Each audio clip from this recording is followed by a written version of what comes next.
If you were ever interested in getting better at something, like really invested in getting better at it, then chances are that you stumbled upon somebody saying, or maybe even yourself thinking, that failing is part of the experience. You have to first fail at something to then do it better, but why is that? Of course, repetition creates and reinforces your skill sets, and losing against somebody in Overwatch is going to reveal more flaws you could improve on than a win ever could. But most importantly, it is adding context. And context is so extraordinarily important. Sure, I could tell you about how to cook an amazing dish, and chances are that you are going to be able to replicate it. But if I never teach you why I am putting all these things together, then you are going to have a much harder time growing from there. In that same vein, looking at successful plays like the one I want to talk about today could give you the wrong idea of replicating what could potentially be a very bad playstyle. You see, I'm bringing this up because I want to reinforce the importance of context.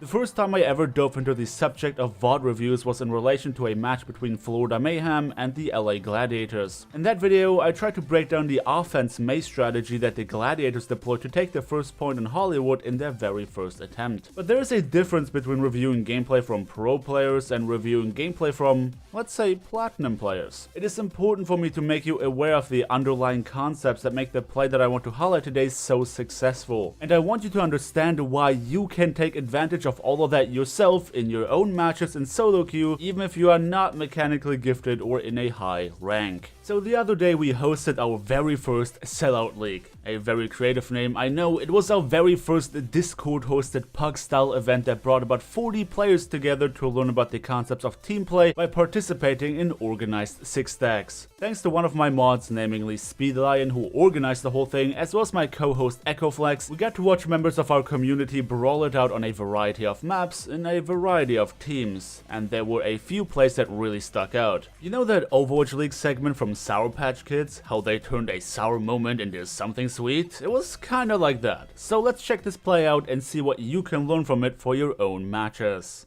The red team also exhausted their ult bank, except for the huge combo. Oh, Flash Shadow coming in from Max! It's insane! That combo was oh my god, that was amazing. That was actually just. They knew they had to play aggressive, or else they would fall through the graph combo. That was actually just so coordinated. They came in at the same time with the Shatter and the Reaper ult.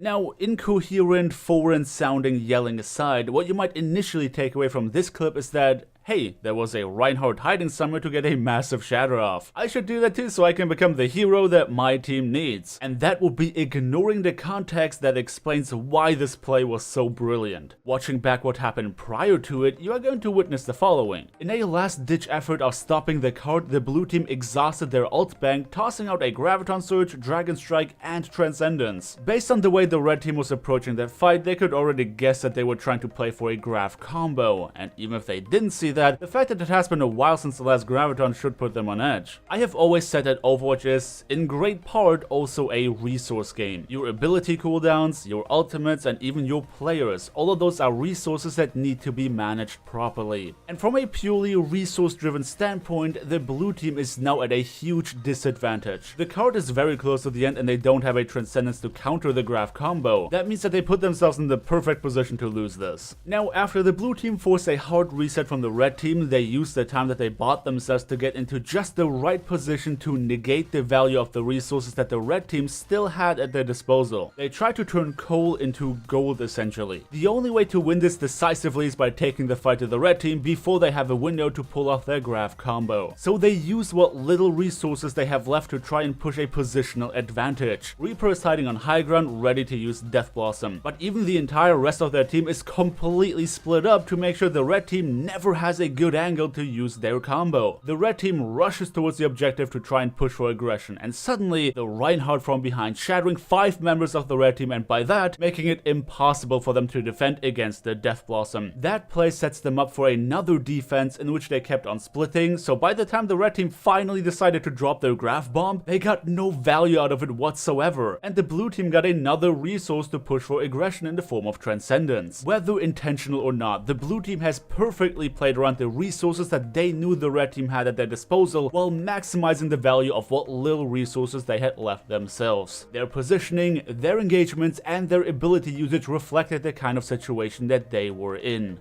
You see, you would not be completely wrong in assuming that set plays exist in Overwatch. That simply means that when X, play Y. Like in this case, when the enemies have a graviton, split up. But what's important to consider are all the little parts that come together in each of your unique circumstances. Consider your hero choice, consider the map design and which point on the map you are on specifically. Consider whether or not you can create a positional advantage out of a victorious teamfight. Consider how you can get more value out of an ultimate to make up for a deficit in ult economy. You don't want to always go for sneaky Reinhardt plays because your team is gonna lack protection, and on some point the enemies are gonna figure your pattern out. What is important is the context in which you decide to pull these plays off. So from here on out, I want you to look at your abilities, your positioning, and your ultimates in a more three-dimensional fashion. Your abilities can rarely ever only be used in one certain way, so get creative and be adaptive. That's how you can turn a losing game around, even as an individual player. Well, that is until you consider that they did not even manage to cap the first point, but we don't talk about that. Humble Monthly is a gaming subscription that sends a bundle of games to you every month for just $12. Every month features one or more games as an early unlock while you wait for the rest of your games to unlock later down the month. Every game is yours to keep and you can redeem them on all the usual suspects like Steam and Battle.net. Speaking of which, this month's bundle is featuring Destiny 2 as its early unlock, so you could play it right away. 5% of all the proceeds go to charity, and if you use my affiliate link in the description below, I also get a monetary kickback for every new subscriber. Which means that if you do like my content, that is one of the best way of supporting me directly. So get your bundle today by following the link in the description below. This is gonna wrap up today's video reviewing the VOD of our first ever Discord PUG event. I've had a great time hosting it, and as much as I would have liked to participate as a player myself, it did allow me to catch these awesome plays that honestly, I think most people believe Platinum players are not even capable of. Your rank is just a number, but when you play in a 6-stack, everything really plays out fundamentally different. At any rate, if you would like to see more VOD review style content, please do sound off down in the comment section below. While you're down there, don't forget to drop me a like on your way out if you enjoyed the video, subscribe if you want to see more, and I hope to see you all next time.